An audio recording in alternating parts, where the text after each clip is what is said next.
The sun was setting on the horizon when Chris, my college buddy, mentioned a place he wanted to check out.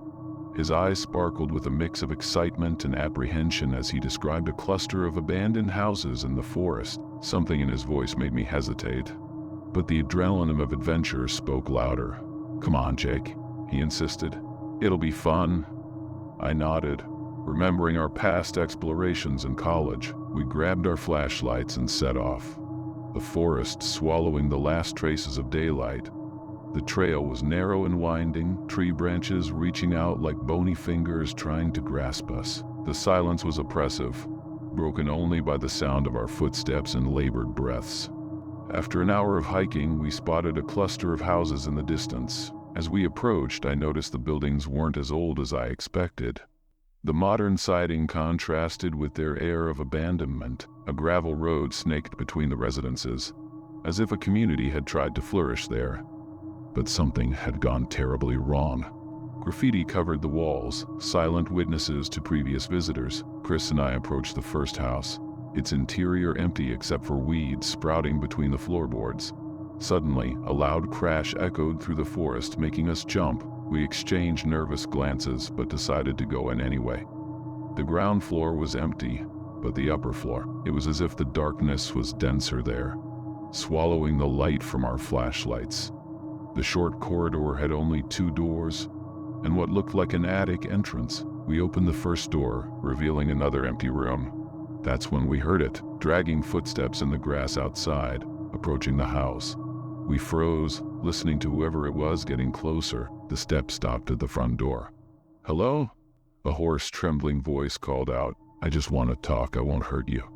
The toothless tone sent shivers down my spine. We fell into absolute silence, our hearts hammering in our chests. After what felt like an eternity, Chris cautiously went downstairs. His face was pale when he returned. "There's no one there," he whispered urgently. I rushed to check, and he was right, no one was in sight. We exchanged a look of terror, the realization hitting us like a punch. The stranger must be inside the house. Without hesitation, we ran into the forest, adrenaline fueling our steps. The shadows seemed to move around us, and every sound of the nocturnal forest sounded like footsteps chasing us. This experience in abandoned and scary places was etched in my memory. The feeling of being hunted, the real-life terror we experienced that night, surpassed any ghost story or supernatural tale I had ever heard. The abandoned houses in the forest became a haunted place in my mind, a constant reminder that sometimes true horror resides not in the paranormal, but in the unknown that lurks in the shadows of the real world. As we ran through the forest, the darkness seemed to engulf everything around us. Branches whipped our faces, and treacherous roots threatened to trip us with every step. The fear was palpable, a bitter taste in my mouth that mixed with the damp air of the night. "Jake, I think he's following us," Chris panted, his voice shaking with dread. I dared not look back, fearing to see that somber figure chasing us. The sound of our footsteps and labored breaths echoed through the forest, mingling with the now threatening night noises. Suddenly, Chris tripped and fell. I stopped abruptly, my heart threatening to leap out of my chest. "Come on, man, we have to keep going," I whispered urgently, extending my hand to help him up. As I pulled him up, a branch snapped behind us. We spun simultaneously, our flashlights illuminating nothing. The forest was eerily silent now, as if all wildlife had disappeared. The air felt denser, carrying a nearly palpable tension. "Maybe we should hide," Chris suggested, his voice barely audible. I nodded in agreement, and we crouched behind a thicket of bushes. The minutes dragged on like hours. Every sound, no matter how small, made my entire body contract. Adrenaline coursed through my veins, sharpening my senses, and then I heard its soft, almost inaudible footsteps approaching our position. "I know you're there." The same hoarse voice from the house echoed through the darkness. "You don't need to be afraid. I just want to help." There was something in his voice that made me uneasy, a falseness that made my stomach churn. Chris and I exchanged terrified glances, not daring to make a sound. The stranger kept talking, his voice moving around us as if he were searching. "You shouldn't be here. It's dangerous. There are things in this forest. Things you wouldn't understand. A chill ran down my spine at those words. What kind of danger was he talking about? Suddenly, a deafening noise echoed through the forest. The sound of a branch breaking right next to us. Chris stifled a scream, and I felt my heart stop for a second. We looked up and saw a tall, thin figure standing a few meters away, partially hidden by the shadows. "I found you," the figure said, his voice now carrying a sinister satisfaction. Without thinking twice, we jumped from our hiding spot and ran. I didn't care where. I just knew we had to get away from that man as fast as possible. The forest turned into a blur as we ran, guided only by the faint light of our flashlights and our survival instinct. The sounds of our pursuit followed us, sometimes sounding distant, other times terrifyingly close. This was no longer an adventure in a scary, abandoned place. It had turned into a desperate fight for survival. Our lungs burned and our legs trembled with exhaustion, but fear propelled us forward.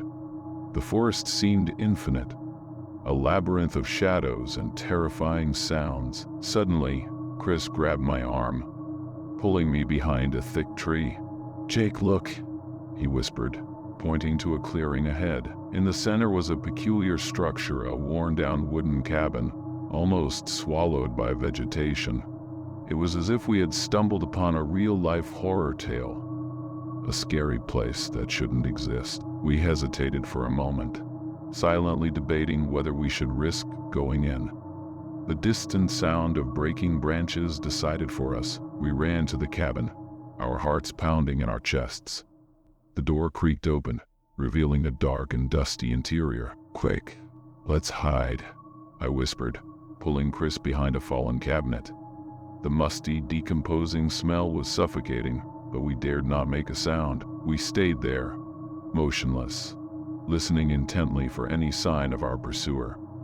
The minutes dragged on. The silence was broken only by the sound of our ragged breathing and the occasional creak of old wood.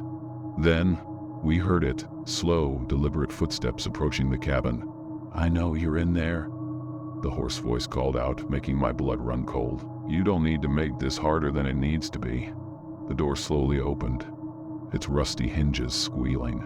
Chris grabbed my hand, his eyes wide with terror. I could feel his body trembling next to mine. The figure stepped into the cabin, his silhouette outlined against the faint light from outside. He was a tall, thin man wearing tattered clothes. His face was partially hidden by a scraggly beard, but his eyes shone with an unsettling intensity. "You shouldn't have come here," he said, his voice strangely calm. "This place, it holds secrets that shouldn't be disturbed." He moved through the cabin, his eyes scanning every corner.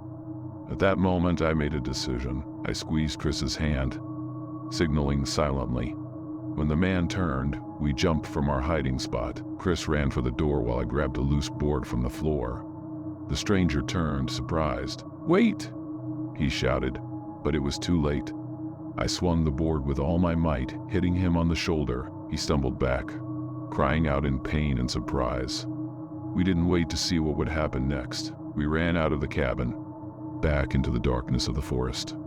The sound of our escape echoed in the night, mixing with the furious screams of the man behind us. "Over there," Chris shouted, pointing to a dimly lit trail. We followed it, our hearts pounding so hard I feared they would burst. Adrenaline coursed through our veins, driving us forward, away from that haunted place and the man who guarded it. As we ran, I couldn't help but think of his words. What secrets did this place hold? What happened to that abandoned community in the forest? But in that moment, those questions didn't matter. All that mattered was escaping, surviving this night of terror that had started as a simple exploration of abandoned places. The trail wound through the forest, our steps echoing in the night. Branches and leaves slapped our faces as we ran, fear propelling us forward. The screams of the man faded behind us, but we dared not slow down. "Jake, I think I recognize this area," Chris panted, pointing to a rocky formation on our right. "We're close to the main road." A momentary relief washed over me, but it was quickly replaced by a new wave of anxiety. What if the man caught up to us before we reached safety? I forced my tired legs to run faster, ignoring the pain and exhaustion. Suddenly, the sound of an engine broke the silence of the night. Headlights cut through the darkness ahead of us. I had never been so happy to see a car in my entire life. "Help!" We screamed in unison, frantically waving our arms. The vehicle, an old pickup truck, stopped abruptly. An elderly man stepped out, his eyes wide with concern. "My God, what happened to you?" he asked, taking in our torn clothes and terrified expressions. Between ragged breaths, we explained about the stranger chasing us. The old man's face paled. "Get in the car, quick," he ordered, nervously glancing at the forest. We didn't need to be asked twice. We jumped into the truck bed, and the old man floored it. As we drove away, I saw a figure emerge from the trees. The forest man stood at the edge of the road, watching us leave. A chill ran down my spine as I noticed his gaze wasn't one of anger, but of sadness. The old driver, who introduced himself as Earl, took us to the local police station. During the ride, he shared a story that chilled my blood. "That area of the forest has a dark history," Earl began, his voice grave. "About 30 years ago, a small community settled there. They wanted to live away from society, but something went wrong." Earl paused, as if hesitating to continue. "There were deaths, many deaths. The police investigated but never found anything. People just disappeared. The few survivors fled, leaving everything behind." Chris and I exchanged horrified glances. The houses we had seen, the abandoned community, it all made terrifying sense now. "And the man?" I asked, my voice trembling. "The man who chased us?" Earl sighed heavily. "They say one of the residents went crazy with all that happened. He never left the place, became a sort of guardian. Some think he's trying to keep people away to protect them. Others think he has something to hide." We arrived at the police station where we gave our statements. The police promised to investigate, but something told me they wouldn't find anything. That place, that man, they were like ghosts, echoes of a terrible past that refused to be forgotten. As Chris and I bid farewell the next morning, vowing to never explore abandoned places again, I couldn't help but look back at the distant forest, wondering about the other dark secrets it held.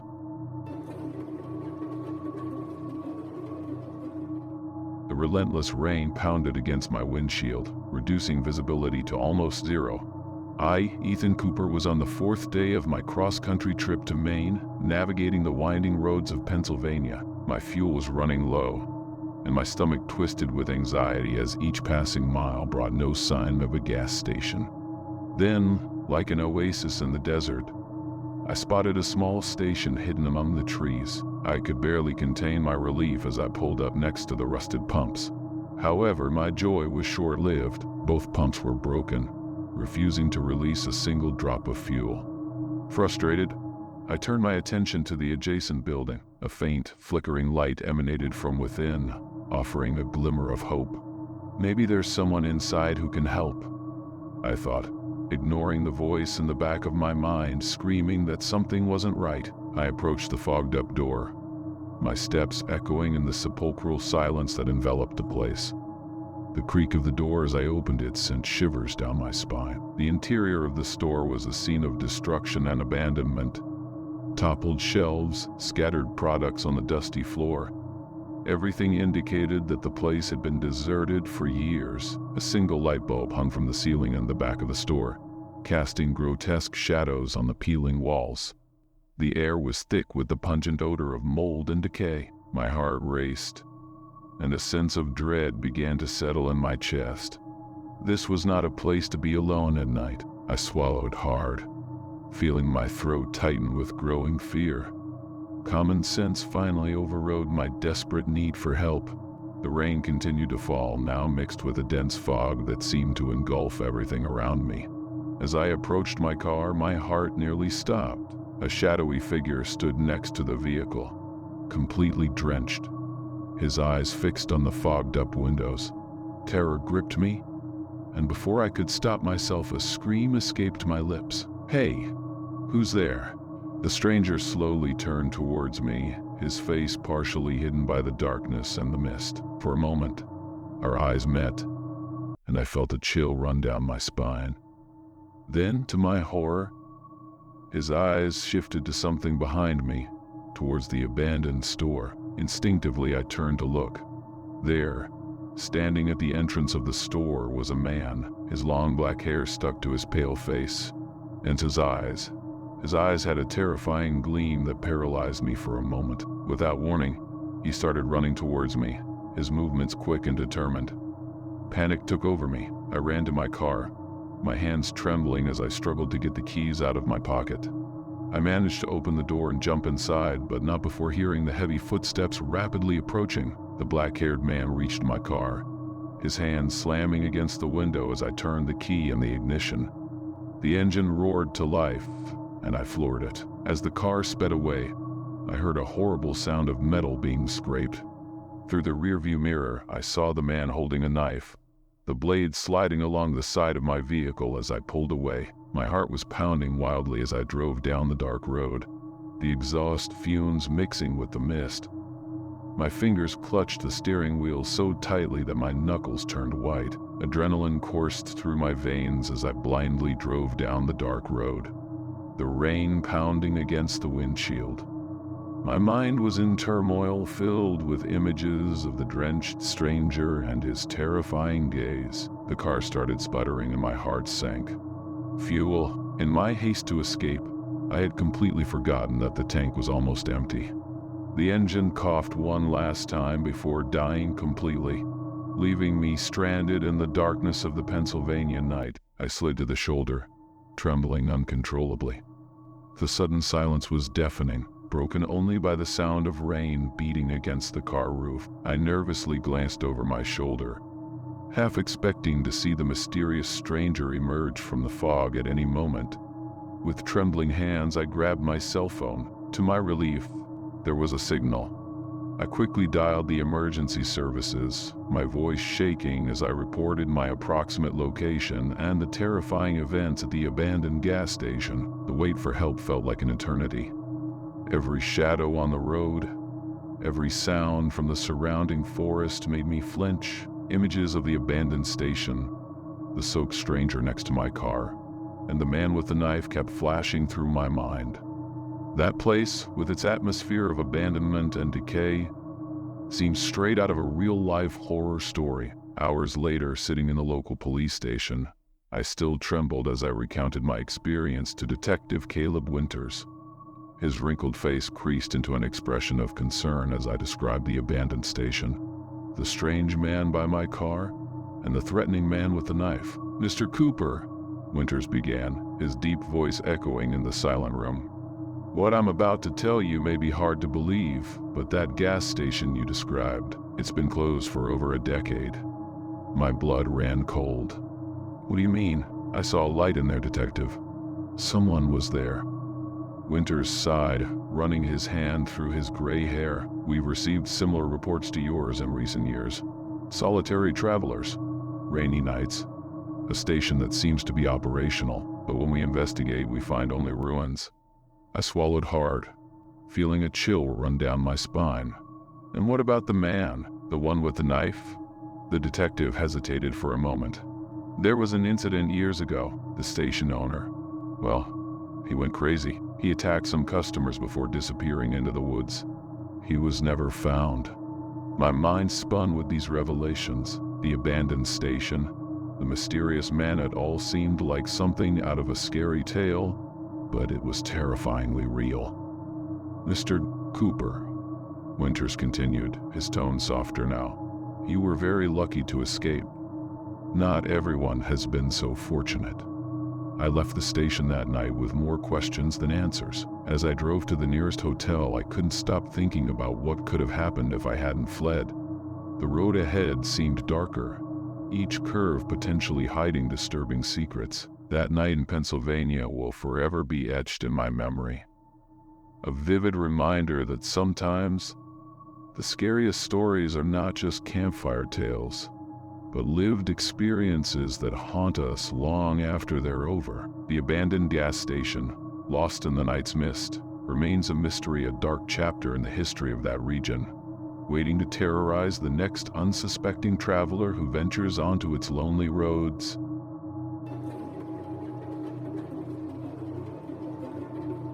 The air was heavy with anticipation as our car cut through the night's darkness.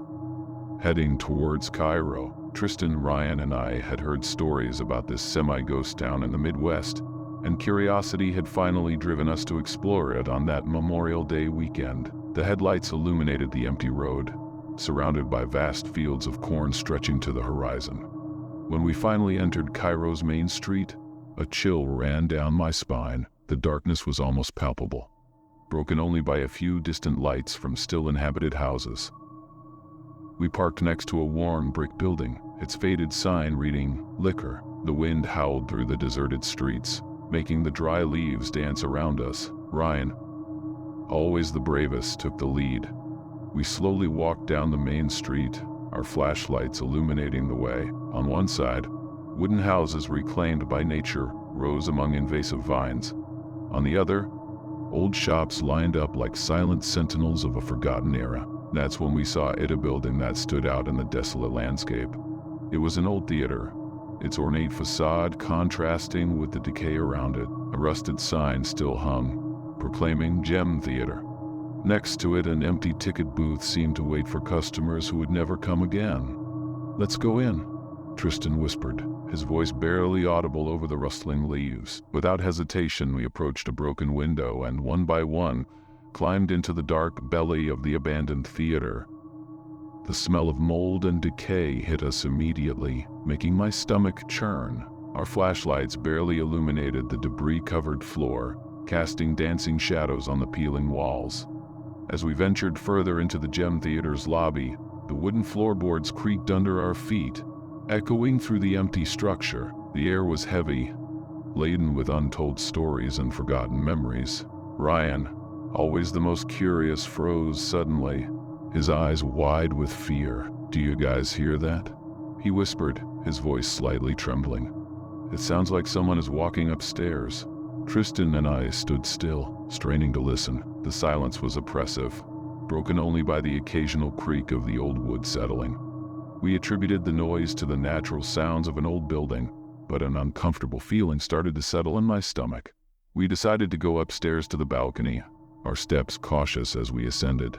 Up there, we had a panoramic view of the auditorium. Dusty rows of seats faced an abandoned stage, like a ghostly audience forever waiting for the show to begin. Suddenly, a noise behind us made us whirl abruptly. My heart leaped into my throat as I saw a figure emerge from the shadows. It was a man, his face partially hidden by a scraggly beard, his eyes shining in the darkness. But what really chilled me was what he held, a small revolver pointed directly at us. The silence that followed seemed eternal. Tristan reacted first, turning and running downstairs in panic. Ryan and I stood frozen, unable to move. Finally, I found my voice. "Sorry, sir," I stammered, my mouth dry with fear. "We didn't mean to trespass. We're leaving now." The man remained silent, motionless as a statue. His eyes followed us as Ryan and I slowly backed towards the stairs. My mind raced, trying to understand the situation. Who was this man? Why was he here? As soon as we reached the stairs, we ran as fast as we could, our steps echoing through the empty theater. We found Tristan waiting in the car. Trembling with fear, we quickly got in, and he peeled out, the tires squealing on the deserted road. The drive back home was tense and silent. None of us dared to speak until we were miles away from Cairo. When we finally felt safe, we started discussing what had happened. "Who do you guys think that guy was?" Ryan asked, his voice still trembling. I pondered for a moment before answering. "Maybe he's an old resident, someone who stayed behind when everyone else left." The rest of the trip back was filled with tense silence, broken only by the sound of the engine and the occasional sigh of relief. My mind was full of thoughts about the man in the theater. His haunting eyes still pursued me, reflecting a mix of fear and loneliness I had never seen before. When we finally reached my house, we sat in the driveway, none of us eager to be the first to get out of the car. It was Tristan who finally broke the silence. "Dude, that was crazy," he said, his voice still slightly trembling. "I'm never going to an abandoned place again." Ryan nodded in agreement. "I can't even believe what happened. That guy could have killed us." I leaned back in the seat, letting out a long sigh. You know, the more I think about it, the more I wonder about his story. Cairo is a town full of decline and abandonment stories. Maybe he's one of the last remnants of a bygone era. We sat there for a while, each lost in our own thoughts. The darkness of the night seemed to reflect the somber reality we had encountered in Cairo. "Do you guys think we should tell someone?" Ryan asked hesitantly. "Like, maybe the police?" I pondered for a moment before responding. "I don't know if that would help. We didn't technically do anything wrong, and that man, he was probably just scared like us." Tristan shook his head. "Still, it's scary to think that there are people living like that, hiding in abandoned buildings." We fell silent again, each of us digesting the events of the night. The thrilling adventure that started as an exciting exploration of scary places had turned into a terrifying encounter with harsh reality. "I think we learned an important lesson today," I said finally. "These abandoned places aren't just backdrops for horror stories. They are reflections of real lives, of human stories that don't always have happy endings." Ryan and Tristan nodded in silence. Slowly, we started getting out of the car, the tension gradually dissipating. "Hey guys," I called as they were about to leave. "Let's make a promise. No more dangerous explorations, okay? There are other ways to seek thrills without risking our lives." They readily agreed, and we parted ways with quick hugs, each eager to return to the safety of our homes. As I stepped inside, I couldn't help but cast one last glance at the dark street. The night in Cairo had shown us a side of the world we preferred to ignore, a side filled with scary places and terrifying stories, but also with real people struggling in difficult circumstances. That night, lying in bed, I knew that the memories of that haunting adventure in the Gem Theater would stay with me for a long time. It was a vivid reminder that sometimes the most impactful horror stories are those based on the harsh realities of life. If you enjoyed the video you just watched, you won't want to miss this next one. Click now and I'll see you there.